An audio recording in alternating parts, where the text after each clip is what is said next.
শনিবার রাতে ঘুমানোর আগে বালিশের তলায় রেখে দিন এই একটি জিনিস, রাতারাতি ধনী হয়ে যাবেন। হ্যাঁ বন্ধুরা, আপনারা একদমই ঠিক শুনছেন। এবার বন্ধুরা, সম্পূর্ণ ভিডিওটি আপনারা পুরোটি দেখবেন এবং আশা করছি আপনাদের এই ভিডিওটি ভীষণ ভালো লাগবে এবং ভীষণ উপকারেও লাগবে। বন্ধুরা, আপনারা এটা জানি যে শনি মহারাজ হলেন আমাদের কর্মফলের দেবতা।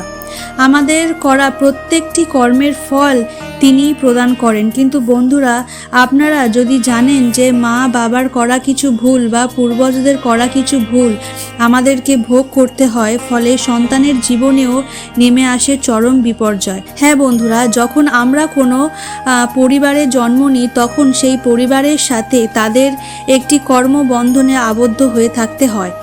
আর এই সম্পর্কে কে বলা হয় ঋণানুবন্ধন সম্পর্ক। তাই বন্ধুরা, আপনারা যদি কোনো খারাপ বাড়িতে জন্মান, অর্থাৎ গরিব বা অন্য কোনো সমস্যায় থাকে, তা আপনাদেরকেও ভোগ করতে হবে। তবে এই সমস্যা সাধারণত বাস্তুদোষ থেকেই আসে। আর এই বাস্তুদোষ কাটান করার জন্যে আমি আপনাদেরকে একটি বিশেষ উপায়ের কথা জানাবো। এই ভিডিওটি আপনাদের জীবনের সকল সমস্যার সমাধান করে দেবে।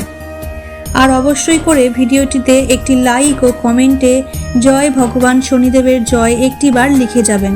আর অবশ্যই করে ভিডিওটি শেয়ার করতে ভুলবেন না আপনাদের আপনজনদের সাথে, যাতে তারাও এই ভিডিওটি দেখে কিছুটা উপকৃত হতে পারে।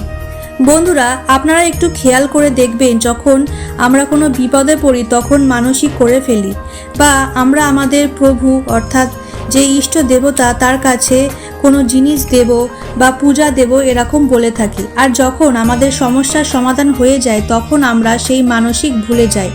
তখন সেই ঋণ আমাদের উপর চেপে যায়। তখন সেই ঋণ মুক্ত না করা পর্যন্ত অনেক সমস্যার সম্মুখীন হতে হয়। বন্ধুরা, আপনারা যদি আমার এই বিশেষ উপায়টি করেন তাহলে নিশ্চিত আপনার সমস্যার সমাধান হবে। নম্বর 1, প্রতিদিন হনুমান চল্লিশা পাঠ করবেন বা মঙ্গলবার দিন কোনো হনুমান মন্দিরে গিয়ে হনুমানজির পূজা অর্চনা করবেন বা বাড়িতে হনুমানজির জন্যে একটি প্রদীপ প্রজ্বলন করবেন। বন্ধুরা, আপনাদের উপর থেকে তার বক্র দৃষ্টি কিন্তু সরে যাবে। নাম্বার 2, শনিবার রাতে বন্ধুরা কিছুটা কালো তিল, কয়টি অরহর কড়াইয়ের ডাল এবং 9টি লবঙ্গ কালো কাপড়ে বেঁধে আপনাদের মাথার উপর থেকে 7 বার ঘোরাবেন এবং ঘোরানোর পর বন্ধুরা ওম শাম শনিশ্চরায় নমঃ এই মন্ত্রটি আপনারা 7 বার বলবেন। তারপর সেই মন্ত্রটি আপনারা আপনাদের বালিশের তলায় রেখে দিয়ে ঘুমাবেন এবং পরের দিন আপনারা আপনার বাড়ির আশেপাশে যে কোনো একটি অশ্বত্থ গাছের তলায় এইগুলি রেখে আসবেন এবং অশ্বত্থ গাছকে আপনারা আপনাদের মনোবাসনা বলে দেবেন। ব্যাস বন্ধুরা, শুধু এইটুকু করতে পারলেই আপনার জীবনের সব সমস্যার সমাধান হয়ে যাবে। অর্থ কষ্ট, শরীরের কষ্ট বা মানসিক কষ্ট সব কিছুই ঠিক হয়ে যাবে। তাই আজকের এই ভিডিওটিতে বন্ধুরা আপনাদেরকে যে টোটকাটির কথা বলবো তা যদি আপনারা ঠিকমতো পালন করতে পারেন তাহলে সব সমস্যার সমাধান হতে পারে। বন্ধুরা, কাক হচ্ছে শনিদেবের বাহন। এছাড়াও কাককে যমরাজের দূতও বলা হয়। আর কুকুর হলো ভগবান কাল ভৈরব দেবের বাহন। তাই বন্ধুরা, ভূত প্রেত নেগেটিভ এনার্জিদের কুকুররা দেখতে পায়, ঠিক তেমনই কাক আমাদের প্রীত লোকে থেকে আসা সব খবর নিয়ে আসতে পারে। বন্ধুরা, সামান্য কিছু লবণ নেবেন আপনারা, আর সেটি নিজের মাথার উপর থেকে 7 বার ঘোরাবেন। তারপরেই সেই লবণটি কোনো খাবারে মিশিয়ে কোনো কালো কুকুরকে 3 রাস্তার মোড়ে খেতে দেবেন। তারপর পিছন ফিরে না দেখে বাড়িতে এসে হাত পা ধুয়ে নেবেন এবং তারপরেই ঢুকবেন কিন্তু নিজের বাড়িতে। এটি কিন্তু করলে কুকুরের কোনো ক্ষতি হবে না, উল্টে নেগেটিভ এনার্জি নাশ হবে। কিছু দিনের মধ্যেই আপনারা এর সুফল পেতে শুরু করবেন। নম্বর 2, কালো তিল বন্ধুরা এই একইভাবে আপনারা মাথার উপর 7 বার ঘুরিয়ে কাক দেখলেই ছুঁড়ে দিন।